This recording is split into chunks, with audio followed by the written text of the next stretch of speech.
سخت ہیں، ان پر اتنے عذاب آئے، بھائی ہم ان سے بھی زیادہ سخت ہیں۔ ہم تو ہر روز صبح قرآن کی تلاوت کرتے ہیں، ہر روز سنتے ہیں، پھر بھول جاتے ہیں باہر جا کے۔ ادھر ہم پڑھ رہے ہوتے ہیں کہ بھائی نماز قائم کرو، قرآن کی تلاوت کرو، ہم پھر بھی پورے دن میں ایک آدھی بار آتے ہیں، باقی نمازیں کس نے پڑھنی ہیں؟ اللہ تعالیٰ نے اتنی نعمتیں دینے کے باوجود فرمایا مجھے سجدہ کرنا، نماز پڑھنا۔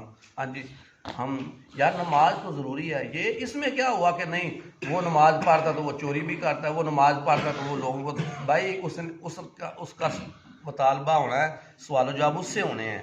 نماز تو اصل میں روکتی ہے بے حیائی، اس کا یہ نماز پڑھیں گے تو ہم روکیں گے نا، نہیں جو بندہ نماز پڑھتا تو یہ بھی کام کرتا وہی بھی کام، یہ تمہارے بہانے ہیں، سمجھ جاؤ، ڈر جاؤ اللہ تعالیٰ سے۔ نماز پانچیں پڑھنی، اللہ تعالیٰ نے یہ فرض کی ہیں، جب بندہ پانچوں نمازیں پڑھے گا اللہ تعالیٰ اس بندے کو ہدایت بھی دے دے گا۔ جب ابلیس کے مردود ہونے کا واقعہ ہوا تو حضرت جبریل اور حضرت میکائیل، یعنی جب ابلیس کو نکالا گیا، لعنتی قرار دیا گیا، تو ابلیس تو کہا گیا نا کہ فرشتوں کو بھی وعظ کرتا رہا کئی سال، ہاں جی، ان سے بھی معزز بن گیا تھا، اتنی اس نے عبادت کی تھی۔ تو حضرت جبریل اور حضرت میکائیل علیہ السلام رونے لگے، تو رب تعالیٰ نے دریافت کیا، حالانکہ وہ سب جانتا، اللہ تعالیٰ تو جانتا ہے نا، جو ابھی زبان پہ بات بھی نہیں ہے، جو دل میں ہوتا ہے وہ بھی اللہ تعالیٰ جانتا ہے۔ اللہ تعالیٰ نے پھر بھی پوچھا تم کیوں روتے ہو؟ کون ہے؟ حضرت میکائیل، حضرت جبریل، یہ فرشتوں کے سردار۔ انہوں نے عرض کی اے رب عز و جل، ہم تیری خفیہ تدبیر سے بے خوف نہیں ہیں، ہم بے خوف تو نہیں ہیں۔ رب تعالیٰ نے ارشاد فرمایا تم اسی حالت پہ رہنا، یعنی کبھی مجھ سے بے خوف مت ہونا، تمہیں کچھ نہیں ہوگا۔ اور فرمایا تم کبھی بھی مجھ سے بے خوف نہ ہونا، ہر وقت مجھ سے ڈرتے رہنا، پھر تمہیں کچھ نہیں ہوگا۔ یار ہم ادھر بھول جاتے ہیں نکلتی، اگر ہم عصر کے وقت آئیں یا پھر اگلی عصر کے وقت ہمیں یاد آئے گا یار نماز، باقی جب اللہ تعالیٰ بلا رہا تھا، اذانی ہوئی تھی، اس وقت تم بھول گئے۔ یہ وہی آیت ہے کہ اللہ تعالیٰ کی خفیہ تدبیر سے ڈر جائیں۔ اللہ تعالیٰ جب پکڑتا ہے ان بطش ربک لشدید، اللہ تعالیٰ کی پکڑ بڑی سخت ہے، سمجھ جاؤ، ڈر جانا چاہیے ہم سب کو۔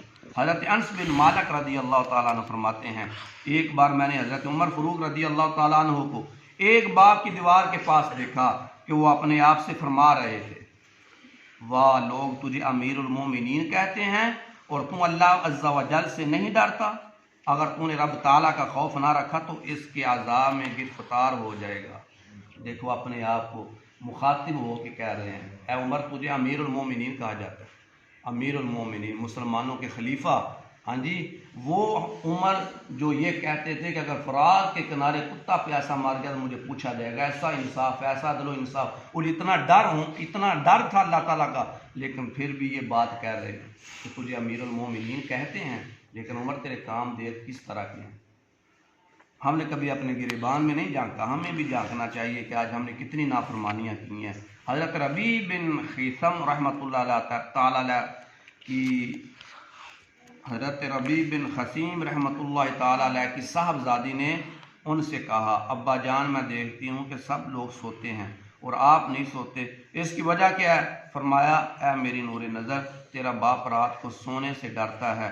آپ رحمۃ اللہ علیہ کا اشارہ، یعنی یہ جو آیت ہم نے پڑھی ہے، فرمایا رات کو اس لیے نہیں میں سوتا، جو ابھی ہم نے آیت پڑھی ہے کہ آپ بے خوف ہو گئے ہو کہ اگر رات کو رب کا یعنی عذاب آ جائے پھر کیا کرو گے؟ فرمایا اس آیت کی یہ آیت جو ہے مجھے سونے نہیں دیتی۔ حضرت حسن بصری رضی اللہ تعالیٰ عنہ 40 برس تک نہیں ہنسے، یعنی ہنسے نہیں تھے، جب ان کو بیٹھے ہوئے دیکھا جاتا تو یوں معلوم ہوتا گویا ایک قیدی ہے جسے گردن اڑانے کے لیے لایا گیا ہو، اور جب گفتگو فرماتے تو انداز ایسا ہوتا گویا آخرت کو آنکھوں سے دیکھ دیکھ کر بتا رہے ہیں، یعنی آخرت دیکھ رہے ہیں اور دیکھ دیکھ کے فرما رہے ہیں، اور جب خاموش رہتے تو ایسا محسوس ہوتا گویا ان کی آنکھوں میں آگ برک رہی ہے۔ جب ان سے اس قدر غمگین اور خوف زدہ رہنے کا سبب پوچھا گیا تو فرمایا مجھے اس بات کا خوف ہے کہ اگر اللہ تعالیٰ نے میرے بعد ناپسندیدہ اعمال کو دے کر مجھ پر غضب فرمایا اور یہ فرما دیا کہ جاؤ میں تمہیں نہیں بخشتا تو میرا کیا بنے گا۔ میرے بھائیو اللہ تعالیٰ ہمیں ہدایت عطا فرمائے۔